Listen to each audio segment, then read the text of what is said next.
Estamos a iniciar a Semana da Páscoa. Convido-vos a ler o texto de Lucas, no capítulo 19, versos 28 a 40, que diz assim: E aconteceu que, chegando perto de Betfagé e de Betânia, a um monte chamado das Oliveiras, mandou 2 dos seus discípulos, dizendo: Ide à aldeia que está de fronte, e aí, ao entrar, achareis preso um jumentinho em que nenhum homem ainda montou. Soltai-o e trazei-o. E se alguém vos perguntar por que o soltais, assim lhe direis: porque o Senhor o há de mister. E indo, os que haviam sido mandados acharam como lhes dissera. E quando soltaram o jumentinho, seus donos lhes disseram: Por que soltais o jumentinho? E eles responderam: O Senhor o há de mister. E trouxeram-no a Jesus, e lançando sobre o jumentinho as suas vestes, puseram Jesus em cima.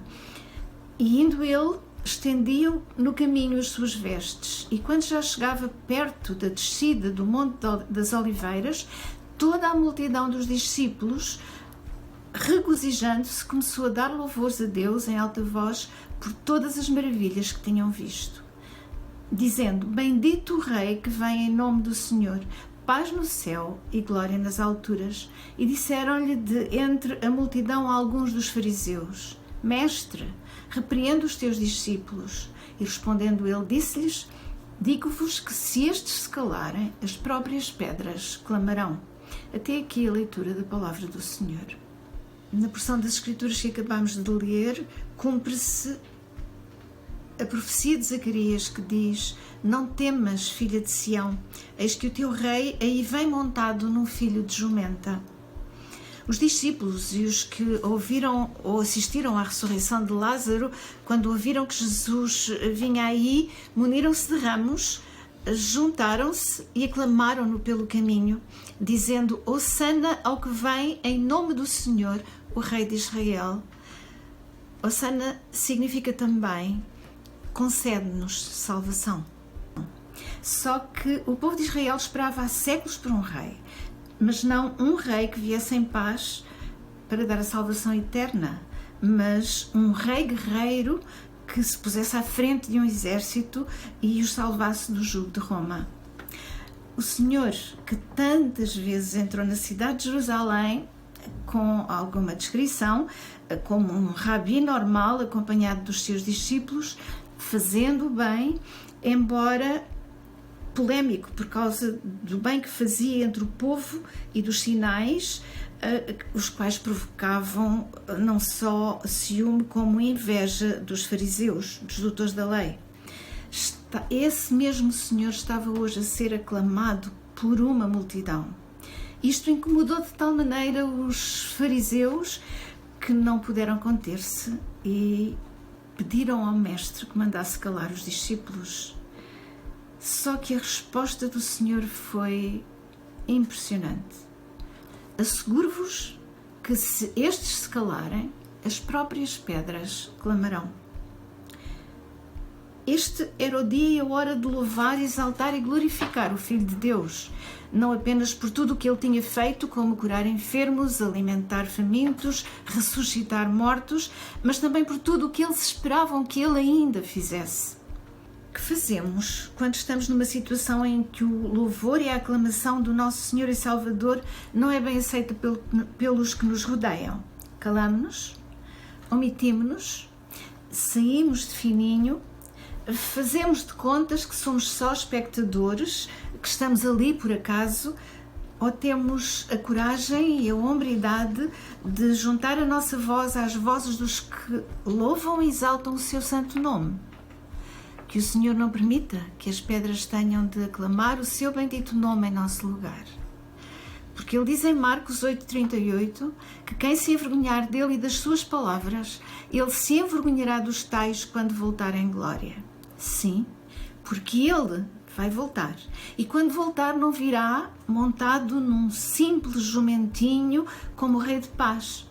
Mas quando ele voltar, ele virá como o Rei glorioso, e a multidão que então o acompanhará será de anjos, com grande alarido de trombetas para reunir os escolhidos. Como ele mesmo disse em Mateus 24:30, Então aparecerá no céu o sinal do Filho do Homem, e todas as tribos da terra se lamentarão e verão o Filho do Homem vindo sobre as nuvens do céu com poder e grande glória. João diz-nos no seu Evangelho que, nesta altura, uns gregos, gentios, portanto, quiseram conhecer Jesus. A palavra não nos fala mais destes gregos, porque a ênfase que foi dada aqui foi a angústia que o Senhor Jesus sentia porque se aproximava a hora das trevas, em que ele sabia que ia ser feito pecado por amor de nós. Portanto, aconselhou-os a andarem na luz enquanto a luz estava com eles, para que se tornassem filhos da luz. Este conselho é também para os seus discípulos de hoje, porque se nós, os filhos da luz, não deixarmos que a nossa vida reflita a luz que vem dele e que é ele, ele mesmo diz: se a luz que em dia são trevas, quão grandes serão tais trevas. Andemos, pois, como filhos da luz. Interessante que o Senhor aqui se tenha ocultado deles depois destas palavras. No entanto, João acrescenta que, embora Jesus tenha feito imensos sinais perante eles, a maioria não creu nele como sendo o Cristo de Deus. Cumprindo também assim a profecia de Isaías, que diz: Senhor, quem creu na nossa pregação e a quem foi revelado o braço do Senhor, cegou-lhes os olhos e endureceu-lhes o coração, para que não vejam, nem entendam, nem se convertam e sejam salvos.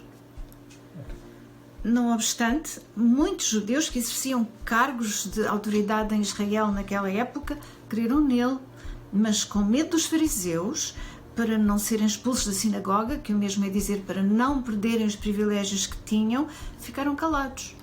E nós?